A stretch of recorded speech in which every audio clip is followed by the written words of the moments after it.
मैं हूं आपको मेज़बान साबिर शाकिर वफाकी दारुल इस्लामाबाद से। इस वक्त जो सूरत हाल आपसे जिस पे बात करनी है वो है भारत में मज़ीद तबाही, और सिर्फ भारत ही नहीं बल्कि पूरी दुनिया में। और जो जितना बड़ा अपने आप को समझता था कि वो नाकाबिल तस्खीर है, उसके यहाँ उतनी ही ज़्यादा तबाही हो रही है। और 30 लाख से ज़्यादा लोग अब इस वबाई मर्ज़ से मर चुके हैं, शिकार हो चुके हैं। 30 लाख लोग कोरोना वायरस से। और इसमें अगर देखें कि कौन कौन से ममालिक हैं, ये 30 लाख जो लोग गए टोटल किन किन मुल्कों में गए, तो इसमें अमेरिका है, टॉप जो 5 कंट्रीज़ हैं उनमें इंडिया है, ब्राज़ील है, मैक्सिको है और बरतानिया है। और ये 5 टॉप 5 कंट्रीज़ हैं। और इसमें तकरीबन 5,70,000 अमेरिका में, और ब्राज़ील में 3,90,000 से ज़्यादा, मैक्सिको में 2,15,000 से ज़्यादा, इंडिया में 2 लाख से ज़्यादा। ये सरकारी आदादोशुमार हैं। जबकि इंडिया का मैं आपको बताऊं कि इंडिया में ज़राए अबलाग मानने के लिए तैयार ही नहीं, आलमी इदारे नहीं मान रहे, आलमी इदारा सेहत नहीं मान रहा। वो ये कह रहे हैं कि इंडिया में बहुत ही खौफनाक सूरत हाल है, और डेली इस वक्त की जो है वो हज़ारों लोग हैं, और एक अंदाजे के मुताबिक इस वक्त जो तजावुज़ कर रही है वो 10,000 से ज़्यादा की तादाद जो है वो कोरोना की वजह से अमवात हो रही हैं। और इसमें जो सबसे ज़्यादा जिसने मुसीबत डाली वो मैं आपको बता दूं, और फिर वहाँ पे मुसलमानों का इस वक्त क्या किरदार है, मुसलमानों का क्या रोल है, ये मैं आपको ज़रूर बताऊंगा। पहले आलमी ज़राए अबलाग क्या कह रहे हैं। आलमी ज़राए अबलाग ये कह रहे हैं, ऑस्ट्रेलियन अखबार है, उसका एक मजमून आया है और उसने कहा है कि मोदी जो है वो भारत को तबाही के दहाने पर ले आया है। ऑस्ट्रेलिया की क्या दिलचस्पी है इंडिया में, इसलिए कि वो क्वाड का एक अहम रुकन है। अमेरिका, ऑस्ट्रेलिया, जापान और इंडिया पे बहुत ज़्यादा भरोसा। तो ये अखबार है, ऑस्ट्रेलियन अखबार है, दी ऑस्ट्रेलियन, उसमें ये आर्टिकल छपा है और मोदी को उन्होंने सारे का सारा इल्ज़ाम धरा है। और उन्होंने कहा है कि ये नाकाम तरीन जो पॉलिसियाँ थी नरेंद्र मोदी की, ये उसका शाखसाना है कि इस वक्त भारत जो है वो एक क्या कहना चाहिए, एक फेल्ड स्टेट की तरफ पहुंचा हुआ है इस मामले में। कोरोना वायरस की इन्फेक्शन तेज़ी से इजाफा हो रहा था, लेकिन नरेंद्र मोदी क्या कर रहा था, नरेंद्र मोदी और उसके सीनियर जो कैबिनेट मेंबर थे वो बड़ी बड़ी इंतखाबी रैलियाँ कर रहे थे, और बड़े बड़े लाखों की रैलियों से खिताब कर रहे थे, नफ़रत फैला रहे थे पूरे हिंदुस्तान में, पूरी दुनिया में नफ़रत फैला रहे थे वो, और हिंदुत्वता को हवा दे रहे थे। और बड़े बड़े हिंदुओं के मजहबी त्यौहार जो हैं, मेले जो हैं, उससे भी खिताब कर रहे थे, खुद जा रहे थे और एक तरह का कर रहे थे, जबकि एक्चुअल वो ये सब कुछ क्या कर रहे थे, वो कोरोना फैला रहे थे। इंतखाबी मजहब के नाम पे, सियासत के नाम पे ये काम कर रहे थे। फिर उन्होंने कुछ और चीज़ें भी, मोदी को उन्होंने क्या कहा, उन्होंने कहा कि ये बदमस्ती का खुमार था इस पे चढ़ा हुआ नरेंद्र मोदी पे। क्या क्या था, खुद परस्ती का नशा था इस पे, कौम परस्त सियासत कर रहा था, सेहत का बदतरीन निज़ाम था लेकिन इसको नहीं पता था, और वैक्सीन का सुस्त रद्द-ए-अमल, और जितनी भी बंदिशों की ज़रूरत थी और मईशत को फ़रोग़ देने के लिए ज़रूरत थी, वो नरेंद्र मोदी ने कुछ नहीं किया, बल्कि वो नफ़रतें बांटता रहा सियासी और छोटे फ़ायदे के लिए।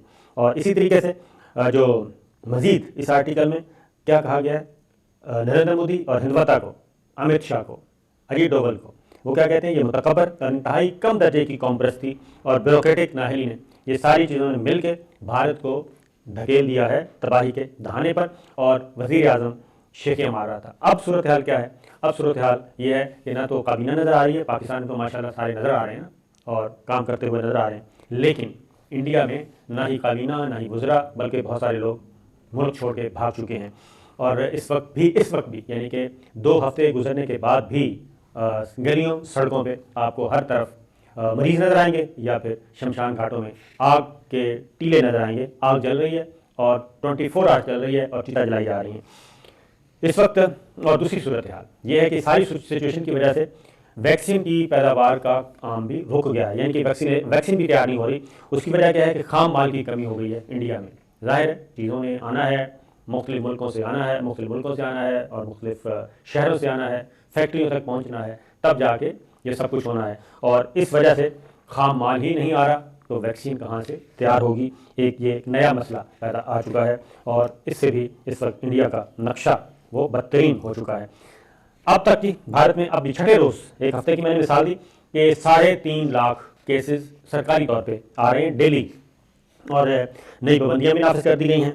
लेकिन इसके बावजूद गुज़श्ता 24 घंटों के दौरान 3.5 लाख केसेस जो हैं वो मज़ीद आए हैं, और सरकारी आदादोशुमार कह रहे हैं कि 3,000 लोगों की अमवात हुई हैं। लेकिन आलमी ज़राए अबलाग और दीगर जो तंजीमें हैं वो कह रही हैं कि ये 5 गुना ज़्यादा है इससे असल तादाद, यानी 5 गुना का मतलब है 15,000 की डेली अमवात हैं, क्योंकि उन्होंने कहा कि जो इस वक्त सिचुएशन है उससे बिल्कुल मैच नहीं करते जो सरकारी अदाद शुमार हैं।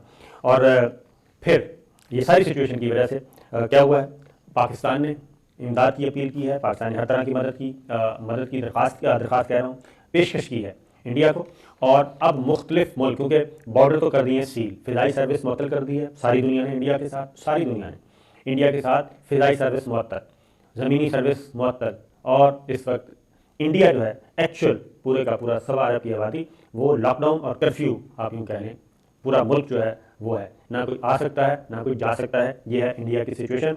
और अब मुख्तलिफ ममालिक से तिब्बी इमदाद पहुँचना शुरू हुई है उनको, क्योंकि ऑक्सीजन ख़त्म हो गई है, बिस्तर ख़त्म हो गए हैं, हॉस्पिटल फुल हो गए हैं। न सिर्फ हॉस्पिटल बल्कि अब जो ताज़ा तरीन है जी, छत्तीसगढ़ से 70 टन गैस लेकर जाने वाली पहली ऑक्सीजन ट्रेन मंगल को दारुल हुकूमत पहुँची, यानी कि कल पहुँची।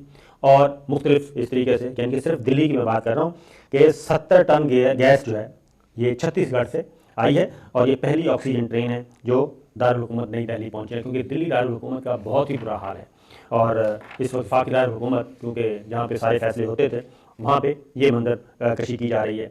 इसी तरीके से मुख्तलिफ मुल्कों ने पेश की है, पाकिस्तान ने भी। और पाकिस्तान की वजह से हो क्या रहा है, पाकिस्तान की इस पेशकश की वजह से इंडिया में लान तान की जा रही है नरेंद्र मोदी की, अमित शाह की और इंडियन मीडिया की, कि वो जो पाकिस्तान को बुरा भला कहते थे वहाँ से सबसे पहली पेशकश वो आई है। और इस बात का इम्कान मौजूद है कि पाकिस्तान की ये पेशकश कबूल भी कर ली जाए, क्योंकि पाकिस्तान की पेशकश पर भारतीय रुकन असम्बली हैं, उन्होंने कहा है कि वाघा बॉर्डर पे ऑक्सीजन कॉरिडोर बनाया जाए और इसमें कोरोना की जो नई हलाकत खेज लहर है इससे निपटने के लिए पाकिस्तान की पेशकश को कबूल किया जाए।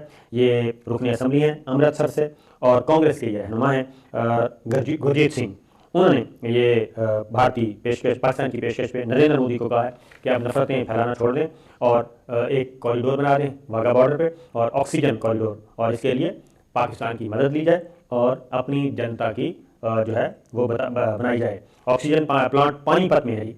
अगली बात यह है कि जो अमृतसर से सबसे नज़दीक जो ऑक्सीजन प्लांट है वो पानीपत में है और उसमें 350 किलोमीटर का फासला है।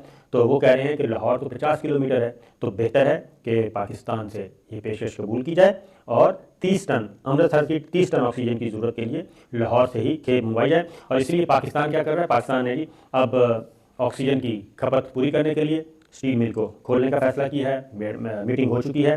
न सिर्फ अपनी ज़रूरत पूरी कर सकता है पाकिस्तान, बल्कि पाकिस्तान इंडिया को भी ऑक्सीजन दे सकता है, क्योंकि स्टील मिल कराची में काफ़ी ज़्यादा कैपेसिटी है। और साथ ही साथ जो ऑक्सीजन मौजूद है, गवर्नमेंट ऑफ पाकिस्तान ने यह भी डिसाइड किया है कि वो ऑक्सीजन इंडस्ट्रीज़ के बजाय अब ज़्यादा 75% जो ऑक्सीजन है कुल पैदावार का 75% सिर्फ हेल्थ पे लगाया जाएगा और इसीलिए इंडिया को भी पेशकश की है। तो ये एक वहाँ पे क्या सिचुएशन है, मोटरसाइकिलों पे, गाड़ियों पे, गाड़ियाँ हैं तो वो इस वक्त कोविड सेंटर बनी हुई हैं, कोई मोटरसाइकिल पे है तो मोटरसाइकिल पे वो अपना मरीज़ लेके बैठे हैं, कोई गधा गाड़ी है तो वहाँ लेके बैठे हैं। और फिर तकरीबन कोई 1000 से ज़्यादा मंदिर बंद कर दिए गए हैं, 1000 से ज़्यादा मंदिर बंद कर दिए गए हैं कोविड की वजह से। लेकिन मस्जिदें SOPs के साथ काम कर रही हैं, आबाद हैं SOPs के साथ, और इसीलिए वहाँ पे दुआएं भी मुसलमानों से कहा जा रहा है कि आप दुआएं करें। और आलमी इदारा सेहत ने भी ये कहा है कि जो भारत में लहर आई और ये जो तबाही आ रही है, ये नरेंद्र मोदी ने जो बड़े बड़े इज्तिमाआत करते रहे हैं वो सारा कुछ कर रहे हैं। और अगली बात सुन लें कि पहले मैंने आपको कहा था मस्जिद, गिरजाघर, इनको कोविड सेंटर में तब्दील किया जा रहा है। मुसलमानों ने मस्जिद तो आप खुद ही खोल दी हैं अपने फी सबीलिल्लाह, उन्होंने कहा यहाँ जी मस्जिदों में हम इलाज करेंगे, हम लुक आफ्टर करेंगे। और एक और भी एक मुसलमान लड़का है और उसने क्या किया है, उसने अपनी प्रॉपर्टी बेच के ऑक्सीजन, अपनी बीवी का जेवर बेच के ऑक्सीजन लेके तो वो ऑक्सीजन प्रोवाइड कर रहा है कोरोना मरीजों की। और उसके लिए अब इस वक्त पूरा जो इंडियन मीडिया है, सोशल मीडिया है, उसमें उस मुस्लिम नौजवान का क्या कहना चाहिए, मुफ्त फराहम, अगली बात है कि ऑक्सीजन मुफ्त फराहम कर रहा है और उसको एक हीरो के तौर पे जाना जा रहा है। शाहनवाज शेख हैं ये, और इनको क्योंकि ये उत्तर प्रदेश के हैं ये, और इन्होंने अपनी कार बेच दी, अपना जेवर बेच दिया, अपनी प्रॉपर्टी बेच दी। तो ये हैं मुसलमानों का इस वक्त रोल वहाँ पे जो नज़र आ रहा है। फिर जितने भी लग्जरी होटल्स हैं उनको कोविड सेंटर में तब्दील कर दिया गया है, होटल्स को तब्दील कर दिया गया है कोविड सेंटर में, क्योंकि वहाँ पे सूरत हाल ऐसी है कि अब कोई और तो जगह बची नहीं है। तो एक और चीज़, जो बाइडन, अमरीकी सदर जो बाइडन ने नरेंद्र मोदी को फ़ोन किया और उन्होंने भी पेशकश की, लेकिन जनाब उन्होंने कहा वैक्सीन कोई नहीं है, क्योंकि वैक्सीन पहले हम अपनी ज़रूरत पूरी करेंगे, उसके बाद हम आपकी कोई ज़रूरत पूरी करेंगे। अलबत्ता कोई और असिस्टेंट्स चाहिए, कोई बिस्तर चाहिए हॉस्पिटल के लिए, कोई हेल्थ वर्कर्स चाहिए, तो इस काम के लिए उन्होंने कहा कि जनाब हम हाजिर हैं। बरतानिया, फ्रांस और जर्मनी भी भारत को इमदाद की पेशकश कर चुका है। वाशिंगटन पर शदीद तरीन दबाव था कि वो भी कोई ऐलान करे, तो उसके बाद फिर ये जो प्रेशर आया तो तब जाके ये नरेंद्र मोदी और इनके दरमियान रब्ता हुआ है। लेकिन ये अभी तक भी बातों में, क्योंकि अमेरिका खुद इस वक्त तबाही के दहाने पर पहुंच चुका है। और अगली बात यह है कि इस सारी सिचुएशन में इंडिया में क्या हो रहा है, ऑक्सीजन ब्लैक में फ़रोख्त हो रही है। और ये जितनी भी खबरें मैं आपको दे रहा हूँ, ये कोई भी पाकिस्तान का या पाकिस्तान की किसी इंटेलिजेंस एजेंसी की रिपोर्ट नहीं है, बल्कि ये voice of America, voice of Germany, Washington post और गार्जियन, इंडिपेंडेंट, ये जितने भी, हिंदुस्तान टाइम्स, ये सारे उन अखबारों की आपको मैं रिपोर्ट्स पेश कर रहा हूँ। और दी ऑस्ट्रेलियन की मैंने एक आर्टिकल का जिक्र किया। तो ये वो हैं क्योंकि सारे इस वक्त सबकी नज़रें इंडिया पे हैं कि इंडिया में जिस किस्म की तबाही आई हुई है। और इसी नौइयत की तबाही के पेश नज़र जो है बरतानिया के वज़ीर आज़म बोरिस जॉनसन, उन्होंने एक स्लिप ऑफ टंग कह लें या क्या कह लें, उन्होंने कहा कि मैं लॉकडाउन नहीं कर सकता, लाशों के अंबार बर्दाश्त कर सकता हूँ अपने मुल्क में। उसकी वजह यह है कि 2 साल हो गए हैं इस वबाई मर्ज को, तो इकॉनमी, मईशतें जो हैं उन सब का सत्यानाश हो चुका है पूरी दुनिया का।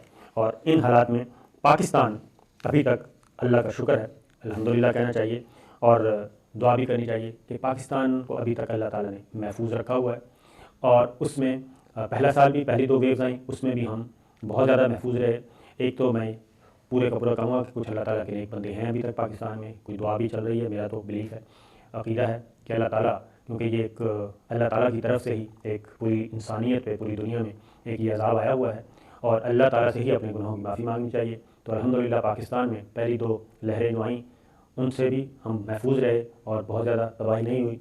इस वक्त भी हमारे यहाँ 150-140 डेली अमवात हैं, लेकिन ये मैं ज़रूर कहूँगा कि हमें इससे सबक सीखना चाहिए, अपने आप को महदूद कर देना चाहिए, अपनी सरगर्मियों को, और अल्लाह ताला की अगर हम पे रहमतें हो रही हैं तो उन रहमतों से फ़ायदा उठाना चाहिए। रमज़ान का महीना है, अफ्तारी के वक्त कहते हैं जो भी दुआ मांगी जाए, हालत रोज़े में जो भी दुआ मांगी जाए कबूल होती है, तो इस पे हमें शुक्राना के नवाफिल अदा करने चाहिए। उसकी वजह है, अगेन बता दूँ, ये BBC की रिपोर्ट है, तफसीली रिपोर्ट है, ज़्यादा डिटेल में नहीं जाना चाहता, लेकिन वो कहते हैं कि दिल्ली के असली हालात अगर जानने हैं तो वो दिल्ली के जो शमशान घाट हैं, जो चिताएँ जल रही हैं 24 घंटे, आप ज़रा तसव्वुर कीजिए कितना खौफनाक मंजर है कि 24 आवर्स जितने शमशान घाट हैं, एक लम्हा ऐसा नहीं होता कि वहाँ पे चिताएँ न जलें। चिता नहीं, एक नहीं, ढेरों जो हैं डेड बॉडीज़ को जलाने का अमल जारी है। तो इस सारी सूरत हाल से बचने के लिए मेरी सिर्फ एक गुजारिश है कि एहतियात कीजिए, एहतियाती ज़िंदगी है।